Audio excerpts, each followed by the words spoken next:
ஆப்பிரிக்காவில் ஒரு சந்தோஷமான மன திருப்தியான ஒரு விவசாயி இருந்தார். அவர் மனநிறைவாக இருந்தனால ரொம்ப மகிழ்ச்சியாக வாழ்ந்து வந்தார். ஒரு நாள் அவரை பார்க்குறதுக்கு ஒரு ஞானி வராரு. அந்த ஞானி அவர்கிட்ட ஒரு விஷயத்த சொல்கிறாரு. உங்ககிட்ட சுண்டு விரல் அளவுக்கு வைரம் இருந்தால் இந்த நகரத்தையே நீங்கள் வாங்கிடலாம் அப்படிங்கிறாரு. அதே மாதிரி உங்ககிட்ட கை அளவுக்கு வைரங்கள் இருந்தால் இந்த நாட்டையே நீங்கள் வாங்கிடலாம் அப்படிங்கிறாரு. சொல்லிவிட்டு அந்த ஞானி போயிடுறாரு. இப்போ வரைக்கும் இருக்க முடியலை. நைட் ஃபுல்லாகவே தூக்கமும் வரல.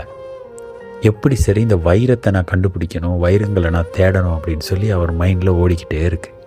இப்படியே இவர் நைட் ஃபுல்லாக யோசித்து தேடிக்கிட்டு இருந்தனால இவர்கிட்ட இருந்த மகிழ்ச்சியும் அவர்கிட்ட இல்லாமல் போயிடுச்சு. அடுத்த நாள் காலையிலேயே அவருடைய நிலம் சொத்துக்களில் குடும்பத்துக்கு தேவையானதெல்லாம் ஒதுக்கி வச்சுட்டு மிச்சம் மீதி இருந்த எல்லாத்தையுமே விற்று காசாக்கி வைரம் தேடுற வேலையில் இறங்கிட்டார்.